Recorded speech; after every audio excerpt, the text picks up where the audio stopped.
Igreja do Senhor Jesus, a paz do Senhor. Em respeito a você que está de pé, abra sua Bíblia em Atos dos Apóstolos, capítulo 20. Eu quero ler com você a partir do versículo 7. E diz assim as sagradas letras: E no primeiro dia da semana, ajuntando-se os discípulos para partir o pão, Paulo, que havia de partir no dia seguinte, falava com eles e prolongou a prática até a meia-noite. E havia muitas luzes no cenáculo onde estavam juntos. E certo jovem, mancebo, por nome Eutico, assentado numa janela, caiu do terceiro andar abaixo, sendo tomado de um sono profundo que lhe sobreveio durante o extenso discurso de Paulo, e foi levantado morto. Versículo 10. Paulo, porém, descendo, inclinou-se sobre ele e, abraçando-o, disse: Não vos perturbeis, que a sua alma nele está. Se você crê que a Bíblia é a palavra de Deus, pode se assentar com ela aberta, glorificando ao Deus da palavra.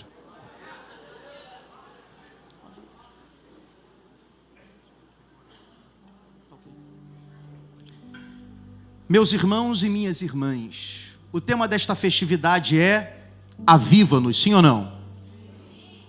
É pensando sobre o tema desta festividade que o título do meu sermão essa noite é Igreja Avivada, um território de ressurreição.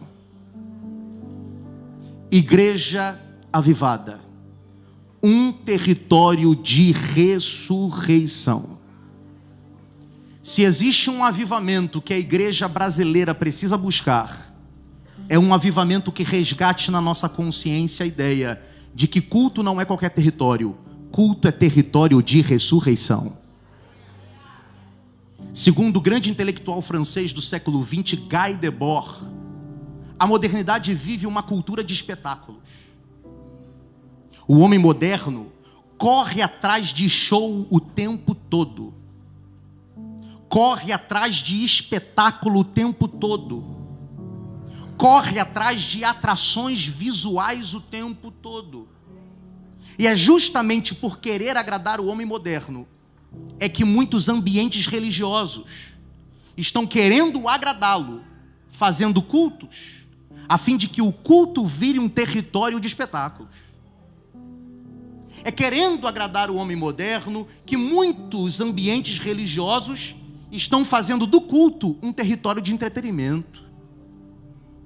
É para querer agradar o homem moderno que muitos ambientes religiosos estão querendo promover cultos que sejam territórios de distração.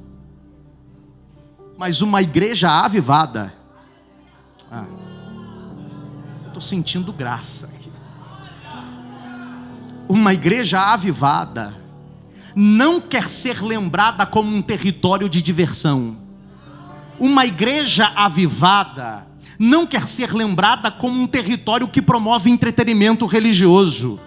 Uma igreja avivada quer ser lembrada, eternizada na memória daquele que a presenciou como um território de ressurreição. Eu louvo a Deus que por 78 anos esta cidade tem um território de ressurreição. E se você concorda que você está num território de ressurreição, então comece a abandonar a postura de espectador, porque espectador vem para assistir, mas território de ressurreição não é lugar para assistir, é lugar para adorar aquele que tem poder de trazer vida aos mortos. Quem veio para adorar aí?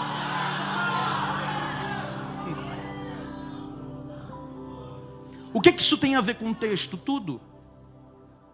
Porque o texto é um relato de um culto sendo executado por uma igreja avivada em Troade. E é justamente por essa igreja em Troade ser avivada que ela é capaz de estabelecer num culto um território de ressurreição. Acho que foi, né?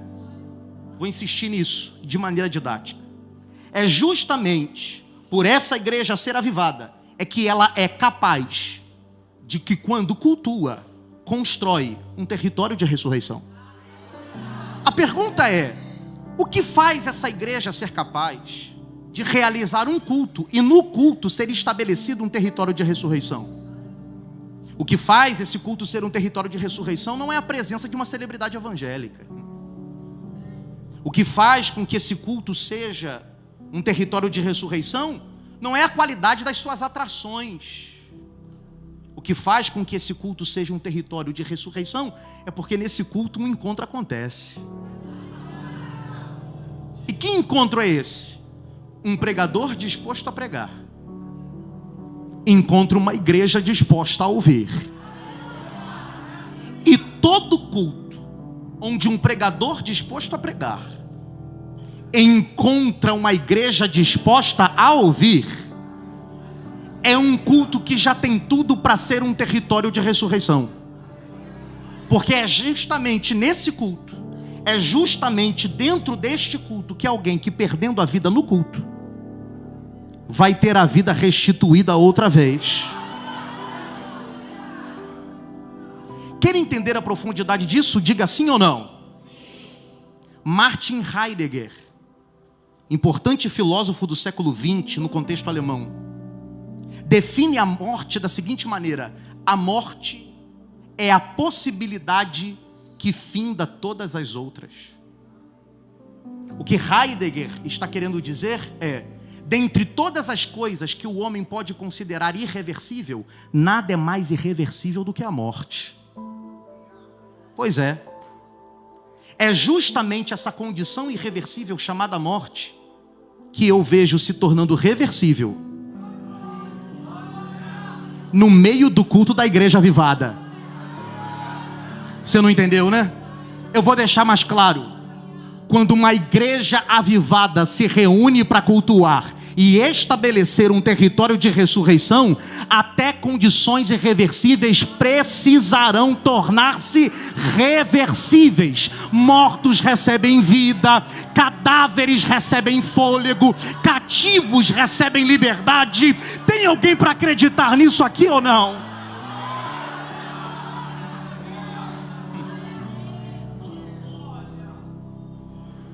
Mas eu preciso ser honesto com você. Não é à toa que essa igreja avivada consegue construir no culto um território de ressurreição. Até porque, e não fique chateado, mas preciso ser honesto, a maneira como você se comporta no território de ressurreição determinará quem você é nele. Eu sou pregador, então deixa eu martelar isso aqui na tua consciência. A maneira como você se comporta no território de ressurreição revelará quem você é nele. Ou você é o vivo, que por estar vivo, tem condições de ser instrumento de ressurreição na vida do morto. Ou você é o morto, que por estar morto, precisa ser ressuscitado por quem está vivo. Toda pergunta, portanto, dessa noite é: quem é você no território de ressurreição? Você é o vivo que ressuscita o morto? Ou você é o morto que precisa ser ressuscitado pelo vivo? A melhor maneira de responder essa pergunta não é com discurso, é com comportamento. Você foi embora, né? A melhor maneira de responder essa pergunta não é com o que eu falo, é o que eu demonstro quando me comporto.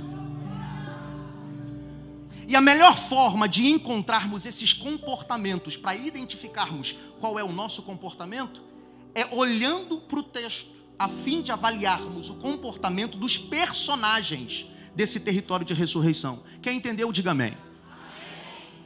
O primeiro comportamento que eu quero avaliar com você é o comportamento da igreja.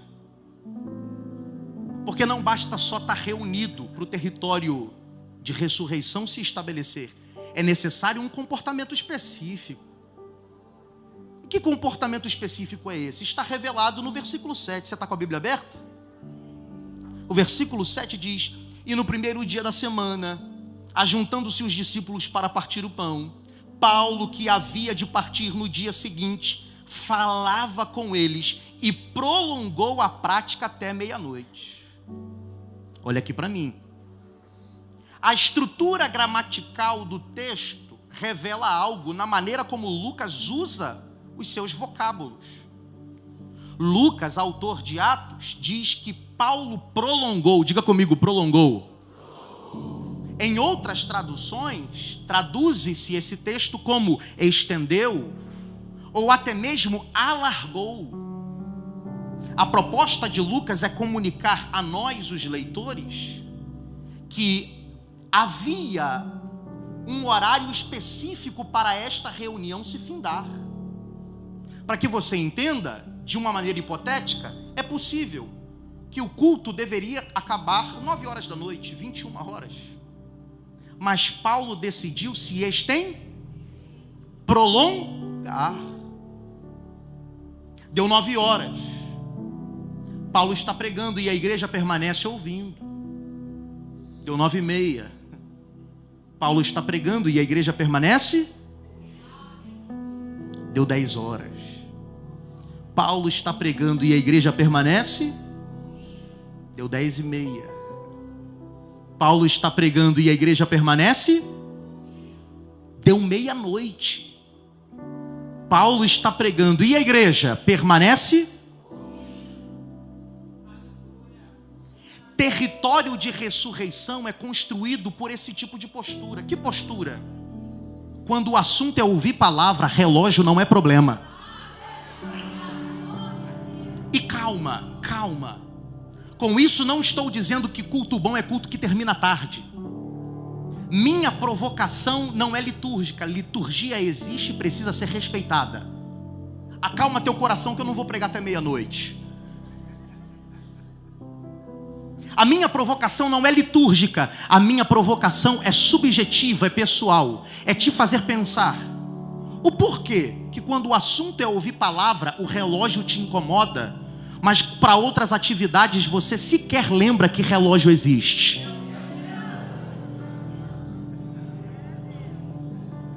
Não diga, o tema é avivamento, sim ou não? Não diga que você quer buscar avivamento se você se distrai com 20 minutos de palavra, mas você não se distrai na hora de passar a madrugada inteira vendo série na Netflix. Aí, glória a Deus, diminui, né? Tudo bem, vou pregar. Não diga que você quer avivamento, nem pretenda cantar, desejar avivamento, que quando o assunto é se concentrar na palavra, 20 minutos já é o suficiente para te distrair, mas na hora de conversar no WhatsApp até tarde, você tem concentração suficiente, né? Não diga que você está buscando avivamento, se quando o assunto é palavra, pouco tempo basta. Há um despertamento necessário para que você viva um território de ressurreição. E que despertamento é esse? É ter a postura, a convicção, a consciência e o caráter de dizer: ver filme é bom e eu gosto, ver série é bom e eu gosto, navegar na internet é bom e eu gosto, mas nada se compara ao prazer de ouvir as eternas palavras de Deus. Glória, oh glória, oh glória. Perceba essa sutileza. Esta igreja está prestes a ver um milagre no meio do culto. Eu ouvi 3 glória a Deus, tudo bem. Essa igreja está prestes, meu irmão, a ver um cadáver levantando no meio do culto.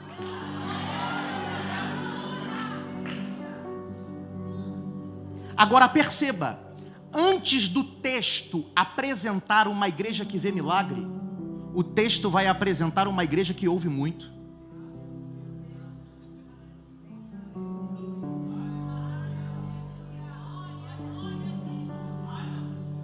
Antes do texto apresentar uma igreja que vê morto levantando, o texto apresenta uma igreja que senta para ouvir palavra. Eles viram muito, porque ouviram muito também. Me desculpe, vai pesar, mas vai fazer o fogo durar. Não reclame que você tem visto pouco, se você tem ouvido pouco também. Não reclame dos tamanhos das tuas visões, se a tua escuta tem sido pequena também. Não queira ver muito, se você continua ouvindo pouco também. Mas a palavra de Deus para você é: experimente ouvir mais e se prepare. Você vai ver mais, vai ver o que nunca viu, vai contemplar o que nunca contemplou, visualizar o que nunca contemplou, porque quem ouve muito vê muito também.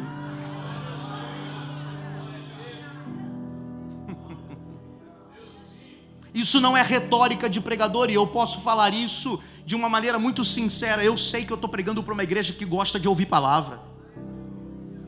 Já tive o privilégio de fazer parte de um evento, imersão bíblica. Só investe tempo com imersão bíblica a igreja que tem preocupação em ouvir palavra.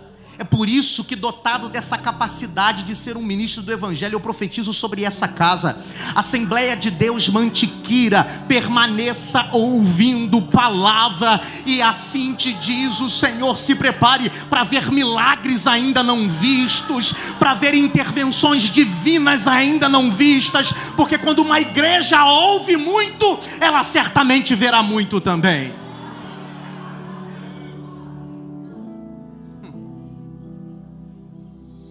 Mas não é só o comportamento da igreja que é relevante para a construção de um território de ressurreição. O comportamento do pregador também é relevante. Assim como a ideia de ter uma igreja para pregar, que quando o assunto é ouvir palavra, tempo não é problema, também é relevante percebermos o tipo de comportamento que o pregador tem.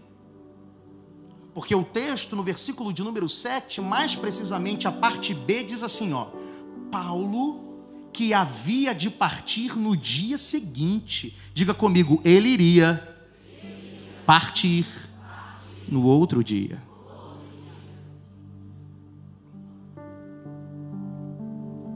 Perceba a profundidade disso. Paulo tinha um compromisso dispendioso no outro dia. Não é qualquer compromisso, é viagem. Cansa. Entenda, Paulo tinha um bom argumento para querer descansar, tendo em vista que no outro dia tem compromisso. Mas apesar de ter um bom argumento para ficar em casa descansando, Paulo prefere pregar até meia-noite.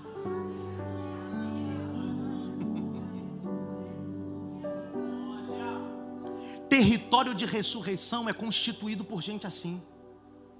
Gente que não usa como argumento o compromisso do dia seguinte para deixar de fazer o que deve ser feito hoje. Eu estou sentindo graça. Vou nem forçar a barra para nada. Que os espirituais se revelem agora.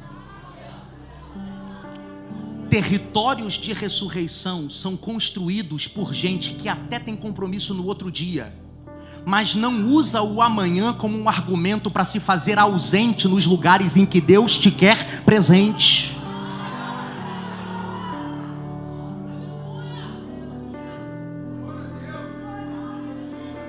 Até quando você vai utilizar os teus compromissos de amanhã para deixar de fazer o que deve ser feito hoje?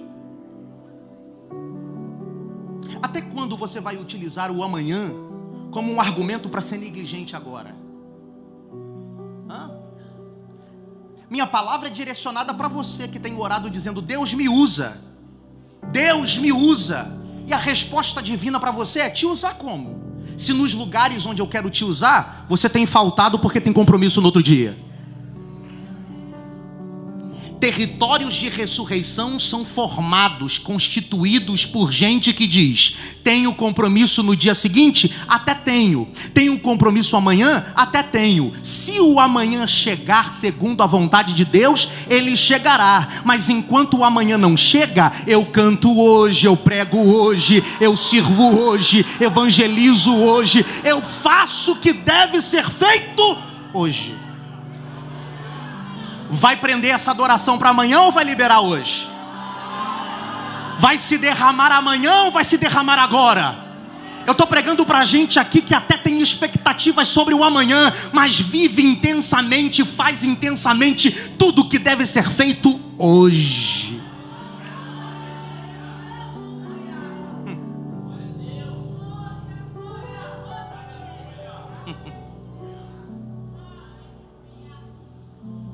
Perceba essa dinâmica, portanto. O território da ressurreição possui dois grandes elementos. Quantos? Uma igreja disposta a ouvir e um pregador disposto a pregar. Agora perceba, os dois verbos que comandam o território da ressurreição são verbos colaborativos. Porque o verbo falar coopera com o verbo ouvir. Quem ouve coopera com quem fala. Quem fala coopera com quem? Porque territórios de ressurreição são territórios onde pessoas estão dispostas a cooperarem. Quem fala coopera com quem ouve. Quem ouve coopera com quem fala. Quem fala está disposto a abençoar quem ouve. Quem ouve está disposto a abençoar quem fala com a sua escuta. Esse é o ambiente onde um território de ressurreição se constrói. Agora perceba, enquanto a marca do culto era a cooperação, o culto estava fluindo. A hora estava passando, a igreja não estava sentindo e Paulo não estava sentindo também. Eu vou repetir de forma didática para você guardar esse tipo de dado dentro do teu coração. Enquanto a marca do culto era a cooperação, o culto estava fluindo, até que um terceiro elemento aparece no culto. Esse elemento é um jovem, Eutico. E o curioso é que Eutico não aparece no culto conjugando o verbo falar. Eutico também não aparece no culto conjugando o verbo ouvir. Eutico aparece no culto conjugando o verbo dormir. Você é inteligente. Você é inteligente. Quem ouve coopera com quem fala. Quem fala coopera com quem ouve. E quem dorme coopera com quem?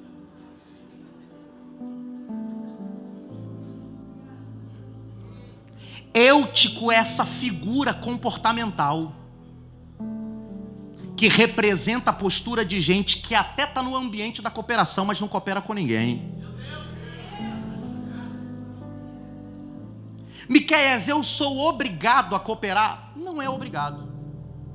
Você quer ser livre para dormir? Durma. Mas não reclame quando você experimentar o destino daqueles que dormem.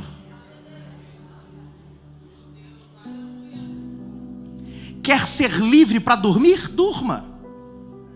Mas não reclame quando você tiver que experimentar o destino daqueles que não cooperam com ninguém. Porque o mesmo texto bíblico que revela o Eutico que dorme, também é o texto bíblico que revela o Eutico que cai. Não, né? Tá bom. Então a proposta é essa. Enquanto você está vivo, você quer ser o Eutico que dorme? Então não reclame quando chegar o dia de você ser o Eutico que cai. E o que é curioso, irmãos, é que o culto estava fluindo, enquanto a marca do culto era a cooperação. Sim ou não? Eutico chega, não coopera com ninguém. Um transtorno vai acontecer no meio do culto, ao ponto de interromper um culto que estava fluindo. Aí eu te pergunto, quem foi que gerou transtorno? Quem estava falando? Quem estava cooperando ouvindo? Quem gerou transtorno? Aquele que não coopera com ninguém. Porque quem investe tempo cooperando não tem tempo para atrapalhar. Eu vou ter que gritar para fazer sentido para você ou tá bom aqui? Quem investe tempo cooperando com o território do culto não tem tempo para atrapalhar.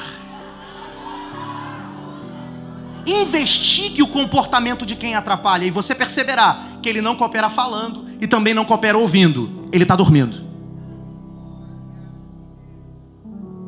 Um transtorno vai acontecer no meio do culto, gerado por quem não queria cooperar. Então entenda, a minha ausência de cooperação vai fazer de mim uma fonte de transtorno. A minha falta de envolvimento no ambiente da cooperação vai fazer de mim uma fonte de transtorno. Porque no reino de Deus é assim: ou você coopera, ou você atrapalha. Não há terceira via. Mas crente avivado, crente que veio para a festividade de 78 anos dessa igreja, não é lembrado pelos transtornos que produz, mas é lembrado pela excelência da sua cooperação. Então, meu irmão, eu preciso te desafiar. Quem você é no território da ressurreição? Você é aquele que veio para cooperar ou você veio para atrapalhar? Se tem cooperador aqui, pelo amor de Deus, se expresse. Se a tua cooperação é o teu glória, manifeste a tua cooperação.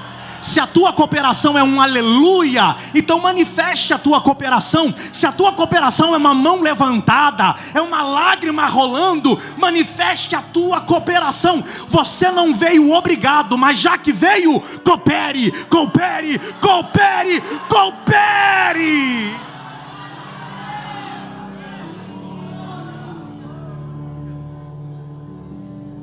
Oh glória, glória.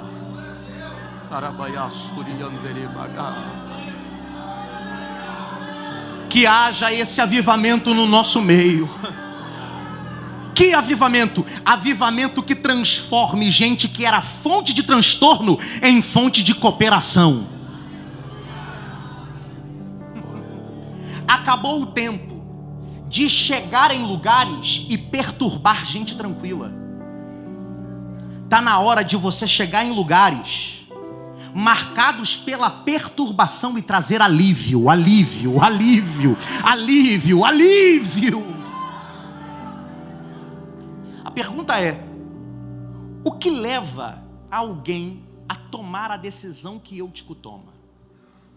O texto informa que Eutico vai escolher um lugar muito peculiar para se posicionar no culto.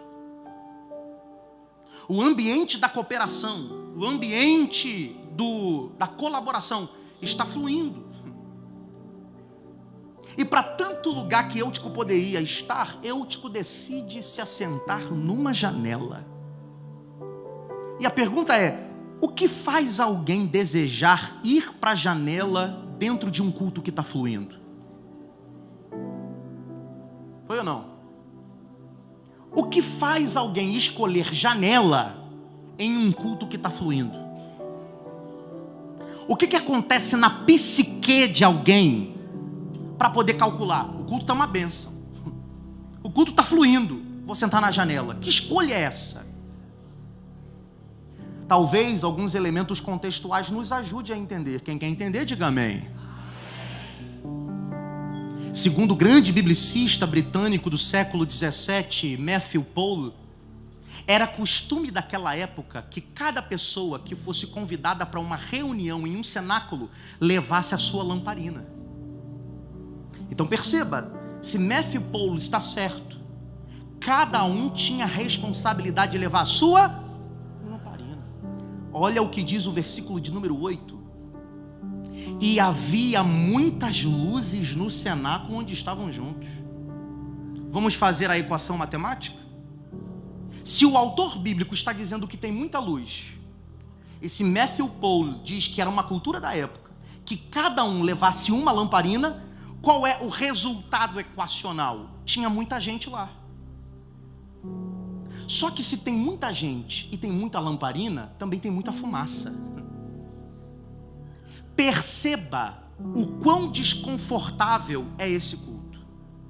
Um culto cheio, muita fumaça, a temperatura interna se eleva, e aí faz sentido, começa a fazer sentido a decisão de alguém que quer ir para a janela. Porque a janela possui duas funções na arquitetura do Oriente Médio Antigo. Quantas? Primeiro, fazer com que o ambiente interno seja iluminado pela luz que está fora. Mas era meia-noite, toda a luz já estava dentro. A segunda função da janela é permitir ventilação no ambiente interno. É inteligente a decisão de Eutico, mas nem toda decisão inteligente é espiritual.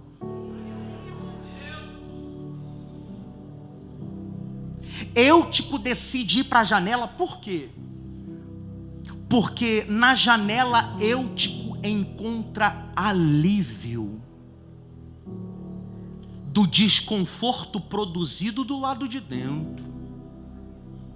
Eutico, portanto, revela o comportamento de alguém que tem críticas sobre o desconforto interno. E diante do não querer passar pelo desconforto, Eutico diz: eu vou atrás de um alívio na janela. E aqui aplico de maneira espiritual. Se você está comigo, diga amém. A janela dá acesso a alívio para Eutico, mas o alívio vem de onde?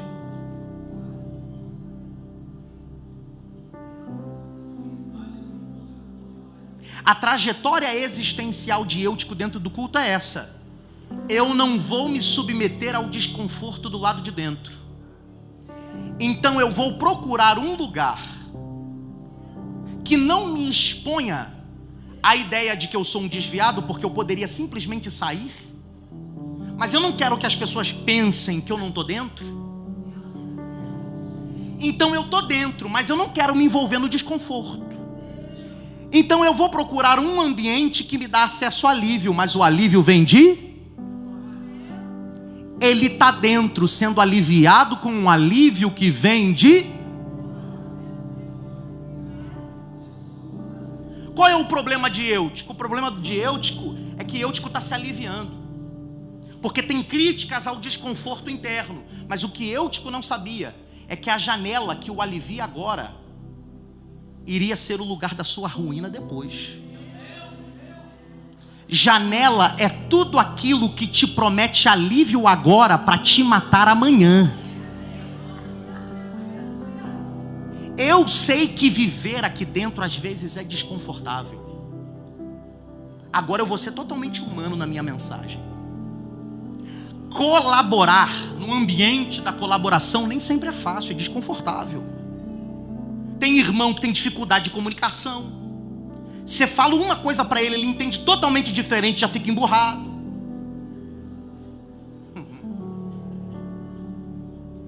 Tem gente que a gente precisa engolir alguns sapos.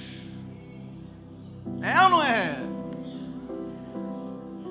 Existe desconforto aqui dentro, porque dentro de nós existe um potencial para gerar problema. Eu não sou de fazer isso não, mas só por uma experiência pedagógica. É só olhar para a pessoa que está do seu lado, ver se ela não tem cara de problemática.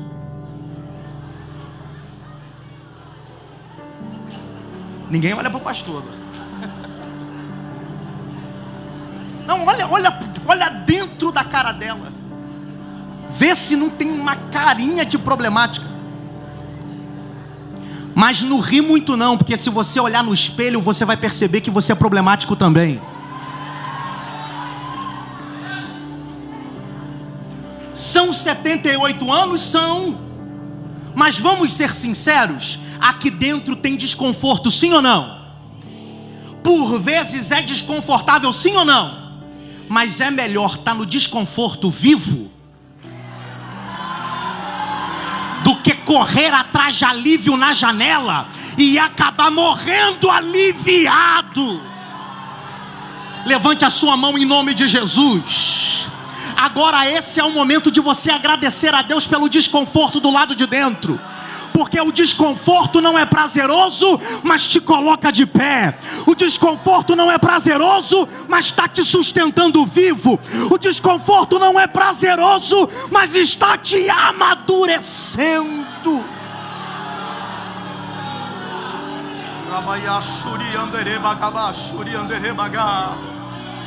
Glória! Glória! Em 78 anos, quanta gente foi se aliviar e morreu. Mas olha você aí, desconfortado sim, mas morto jamais. Estou vivo, estou de pé, tenho vida em santidade, recebi os dons do Espírito, falo em línguas estranhas, evangelizo, prego. O desconforto deve ser alvo da nossa gratidão.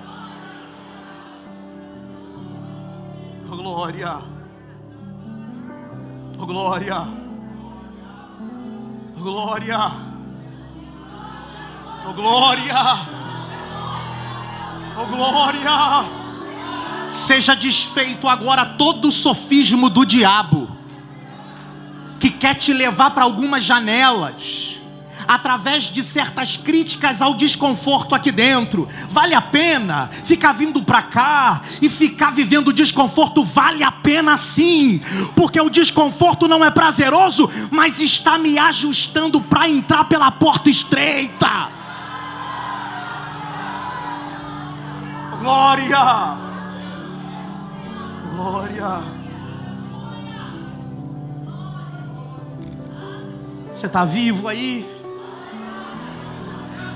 Você está vivo? Agradeça o desconforto. Uma geração que desaprendeu a lidar com o desconforto já escolheu a porta larga. Uma geração que desaprendeu a ser grata pelo desconforto sempre escolherá a mentira quando a verdade incomodar demais. Mas eu louvo a Deus, porque hoje eu encontrei um povo grato pelo desconforto.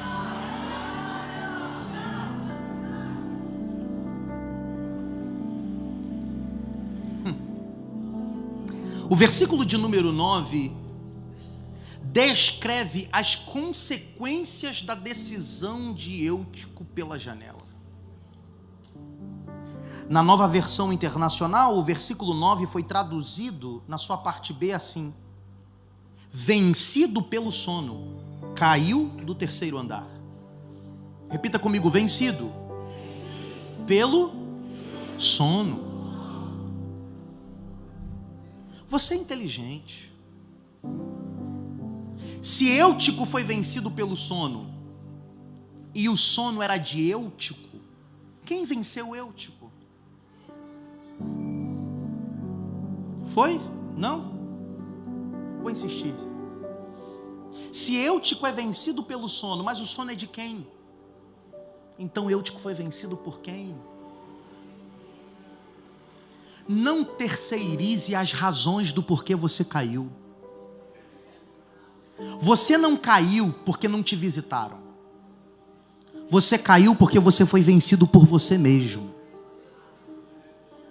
Você não caiu porque não te deram uma oportunidade. Você caiu porque você foi vencido por si mesmo. Você está em um território de ressurreição e tem suprimento de vida para você aqui hoje. Mas antes de receber vida, assuma a responsabilidade no peito para dizer: eu caí porque eu fui vencido por mim mesmo. A pergunta é: como pode o sono vencer alguém se o sono é algo bom? O sono é um fenômeno neuronal saudável. Sono faz bem. A pergunta é: como pode alguém ter sido vencido por algo bom? Como pode alguém ter sido vencido por algo saudável? É saudável, mas matou Eutico.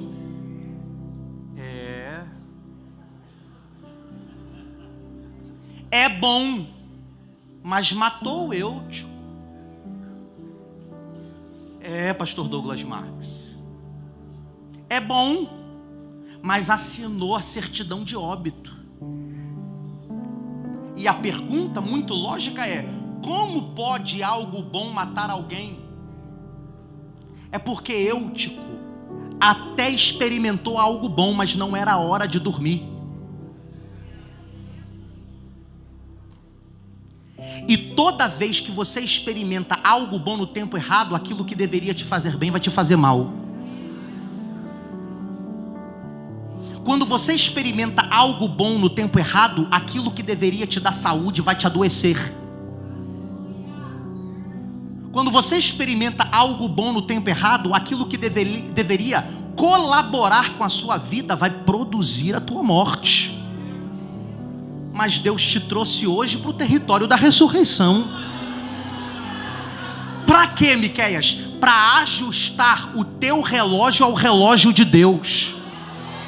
Porque no teu tempo, até aquilo que te faria bem vai te fazer mal, mas no tempo de Deus, até aquilo que te faria mal vai cooperar com o teu bem.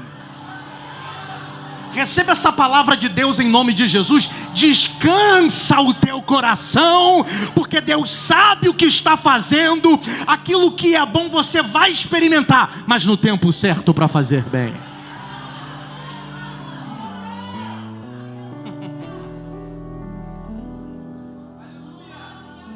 Eu preciso avançar, mas o Espírito comunica algo no meu coração, e é para a vida de alguém aqui.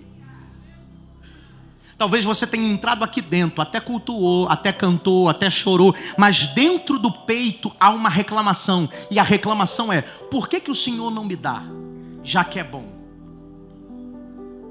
Por que, Deus, você não me dá, já que faz bem? A resposta te foi dada no altar hoje. A resposta é bom, mas não está no tempo certo.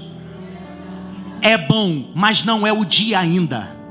É bom, mas não chegou no meu calendário, no kairós divino, o tempo certo de acontecer. Porque no teu tempo vai ser maléfico, mas no meu tempo vai ser motivo de ação de graças, de testemunho. Tem alguém para acreditar nisso aqui ou não?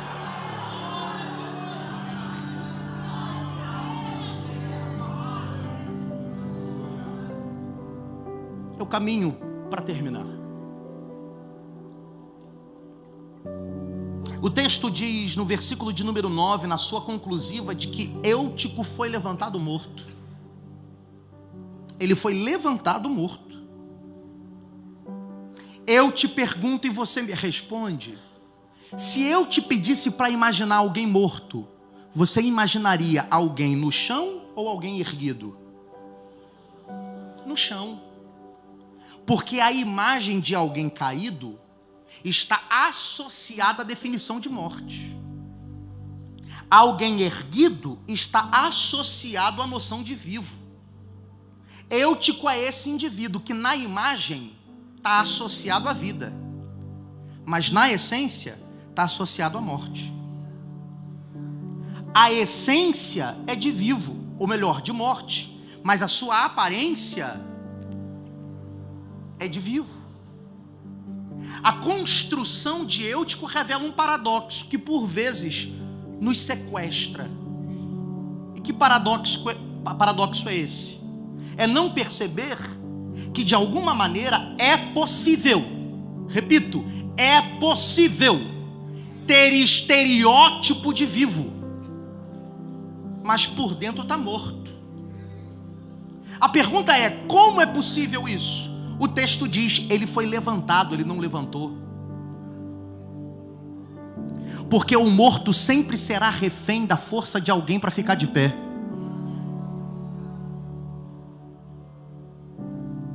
Você quer viver avivamento, meu irmão?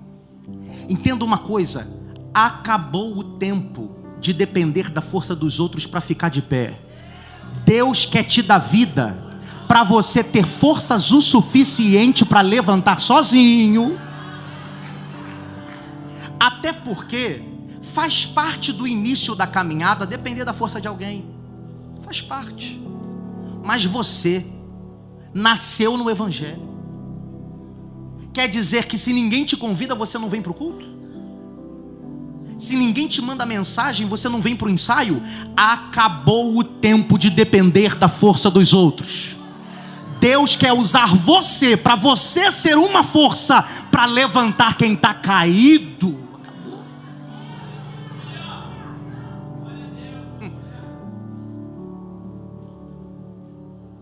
Compreenda esse contraste entre o versículo 9 e o versículo 10. O versículo 9 nos revela um Eutico que cai. Repita comigo: Eutico que cai.